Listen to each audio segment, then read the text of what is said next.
I want to thank the members of the media for joining us today and for your expressions of concern.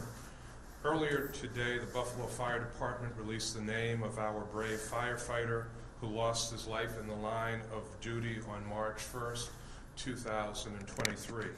Jason Arno was a dedicated member of the Buffalo Fire Department's Engine Company 2 for 3 years.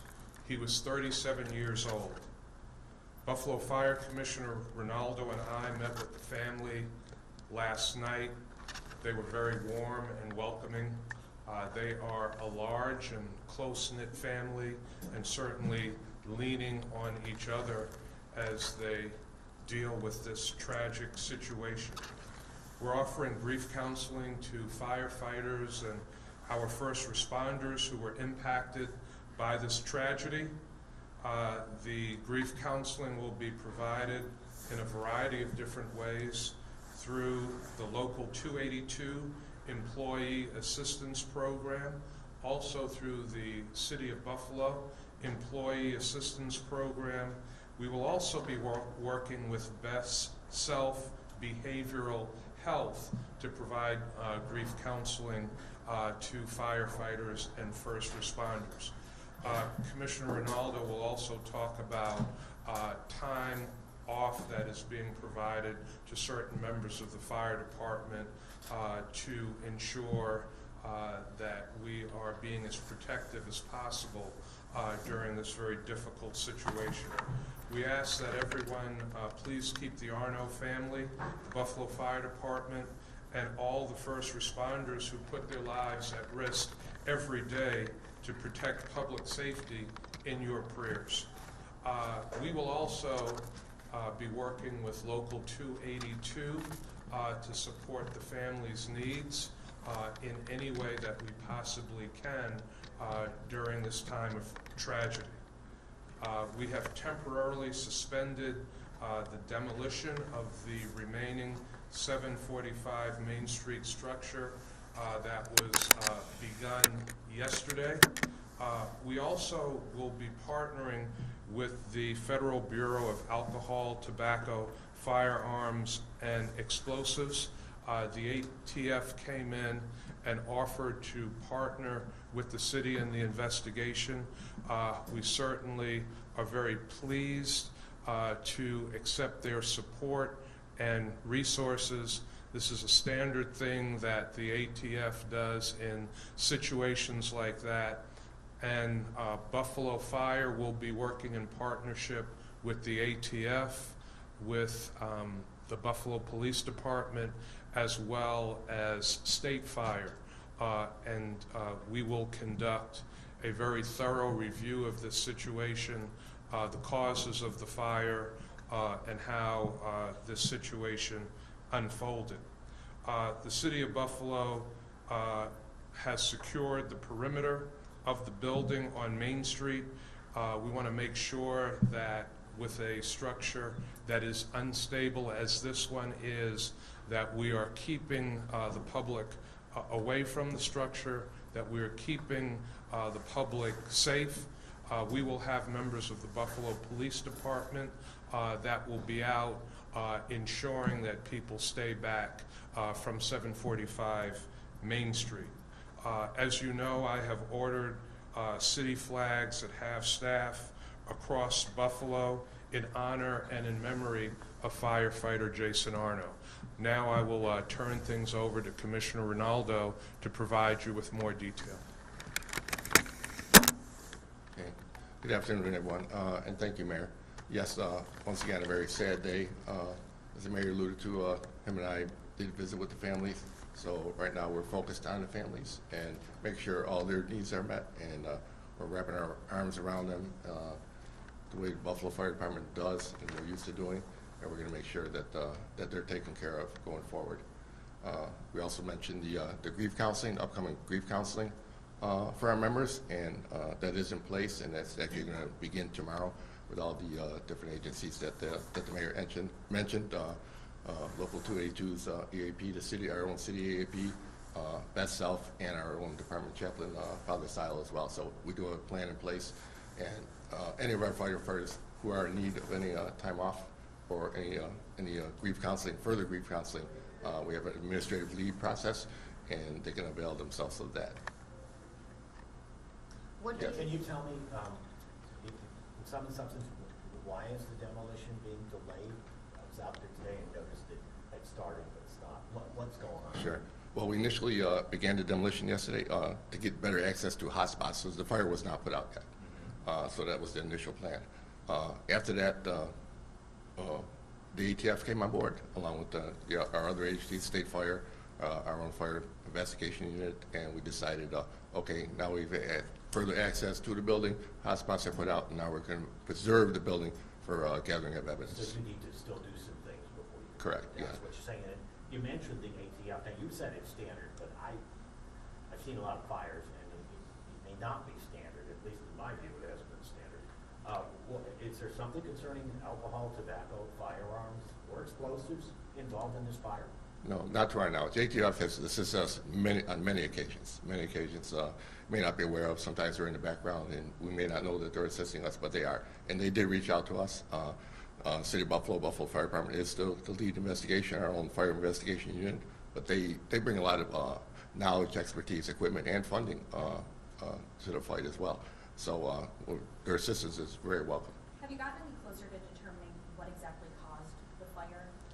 No, we were way too early in the investigation. But as I said, we have a number of agencies looking into it. Our own fire investigation unit, State Fire, and now we have the ATF on board as well. So the investigation is ongoing. When was the evacuation ordered, before or after the collapse?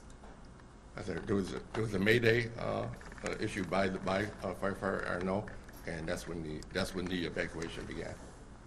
Is there a suspicion that there was some explosive elements in the fire?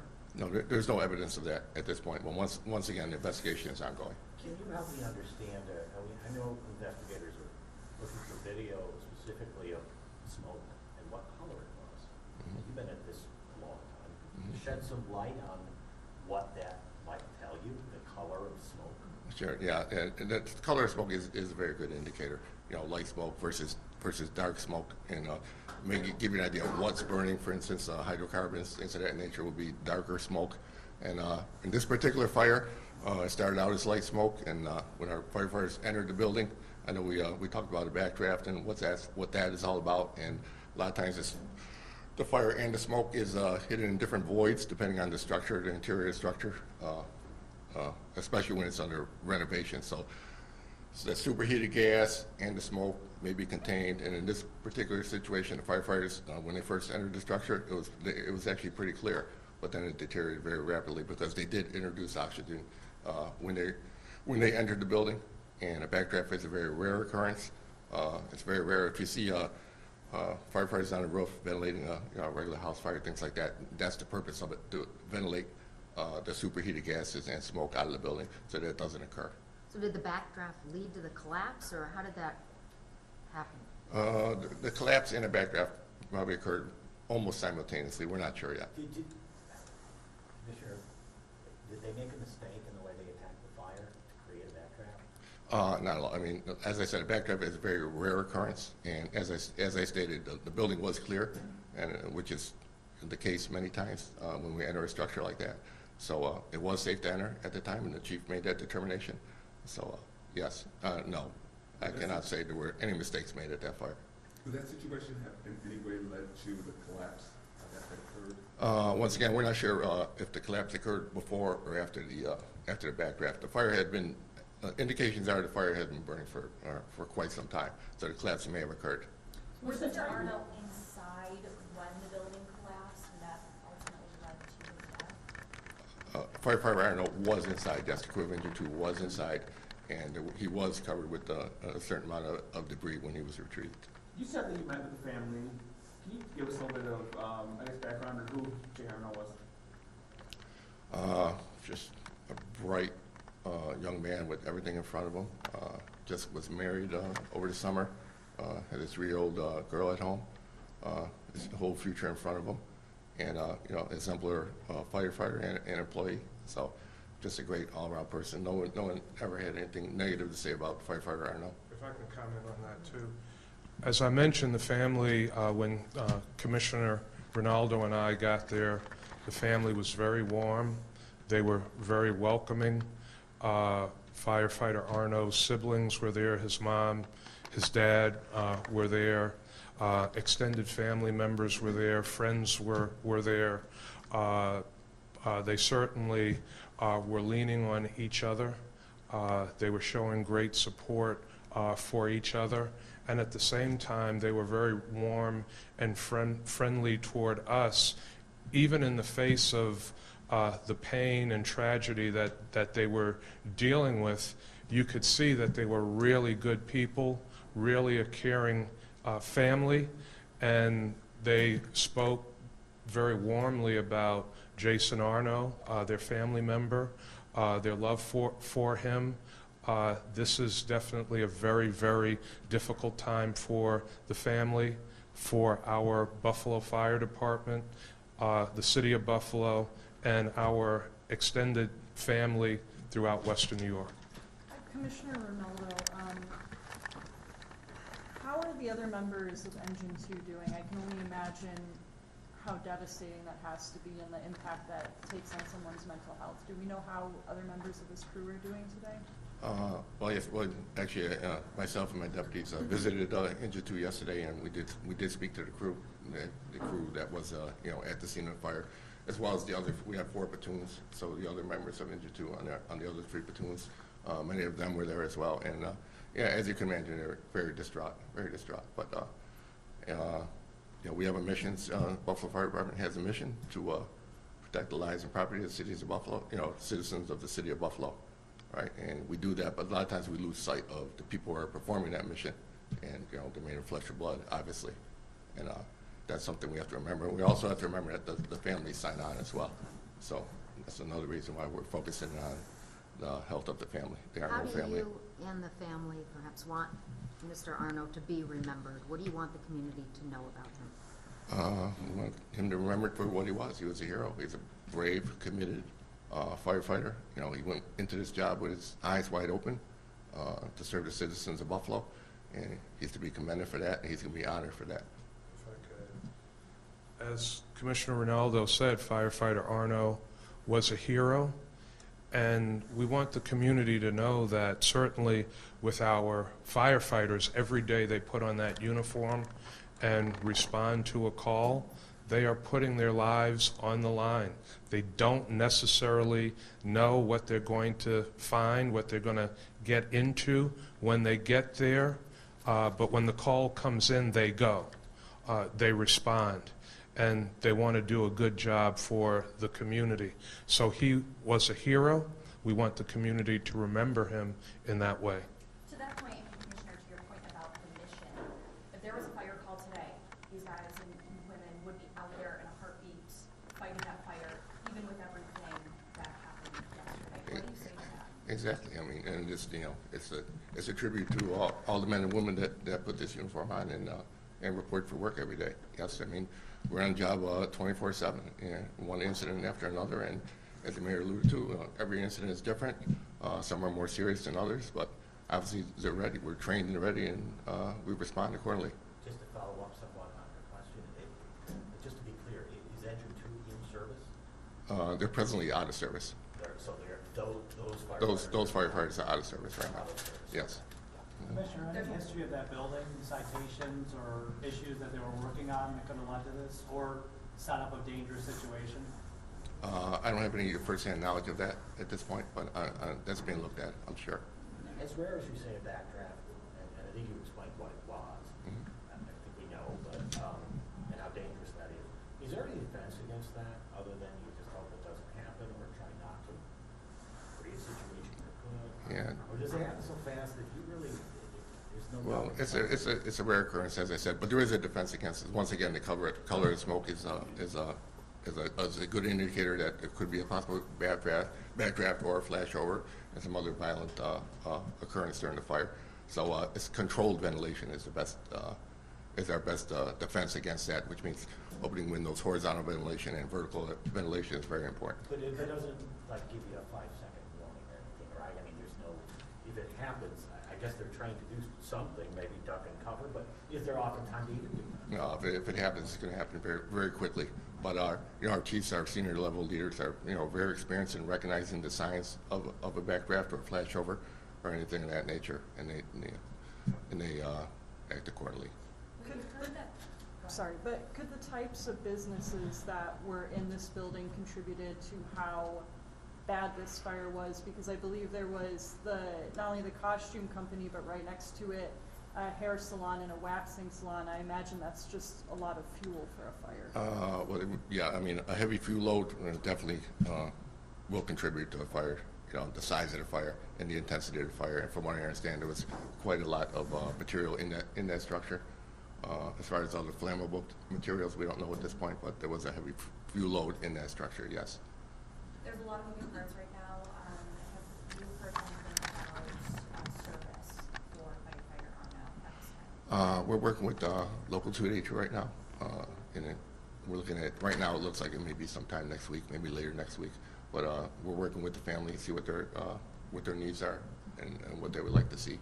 And we're going to make sure we meet those needs. And I imagine he'll get full honors from the city as well. Of course. In terms of engine 2, If I just could, there's been an outpouring, a tremendous outpouring of support and prayers throughout the community. Want to thank the many people who have reached out to the fire department, to the city. Certainly have heard from a lot of different elected officials. Governor Hochul has called, County Executive Polenkars, Senator Tim Kennedy, Assembly Majority Leader Crystal Peoples-Stokes, and many others. So we really appreciate the prayers, the support, very much needed for the family and for Firefighter Arno's colleagues on the fire department right now. in terms of engine 2 being out, what does the coverage plan look like for the city of Buffalo? And can you talk a little bit about the other engines and how they're doing? Because this, impacted directly engine 2, but, as you've alluded to, it impacts the entire department. Sure. And I'll answer the first part of your question first. Yeah, we have a redundant system, which means if a company or a number of companies are out of service for any length of time, we have coverage throughout the city, so that's really not an issue. Second part of your question was again? Just how are the other engines, how are the other parts of the department coming together to A, help cover, and B, how are they feeling right now? Oh, everyone's, we're having a lot of volunteers that want to come to work, that want to, help out the folks that were on their first assignment. I mentioned the grief counseling that's going to actually begin tomorrow, and yeah, that's a big part. That's a big part of it. So we're going to have people called in on overtime to backfill the folks that are having issues. And once again, we have the administrative leave at our disposal, and we'll take care of our folks that way. And of course, that's the local support, but what have you heard from other fire departments, across the state? Obviously, this is rare, but this is something that happens on the job. Yes, I've had a number of colleagues across the state reach out to me, other fire departments. So yes, and wanting to know when the services are, things like that, how they can help right now. As the mayor said, a lot of local Wegmans, I can go on and on as far as different restaurants and different companies and private concerns too, private citizens as well, who have called and tried to contact the department and see how they can help in any way, whether it's donating money, food, or anything else. Where are you going to refer those donations? We're going to refer all those donations back to Local 282. We're going to have, actually they have a website, and it's going to be in care of Local 282 Buffalo Professional Firefighters, in care of the Sarah Arno family. So I know this might not be something you can answer right now, but is there any idea of how long Engine 2 will be given off work to recover from sure, this? it's going to be on an individual basis. We had a number of serious incidents, leading up to this, which is the most tragic incident, obviously. But we have a number of incidents towards the end of last year, leading into this year, and we've had people off for anywhere from 1 tour to 2 tours, 2 to 3 weeks, 4 weeks, 6 weeks. So whatever it takes to make our folks feel comfortable to come back, and they're mentally healthy, and they're trained and ready to come back. Are we okay? Looks like planning on the Main Street, that part of it should be closed indefinitely until the demolition's done. Yes, and we're actually looking at put some fencing up to assist the Buffalo PD in securing that scene. So it will be a while yet. Okay. Okay, thanks, everybody. Thank Thank you. you. Very much.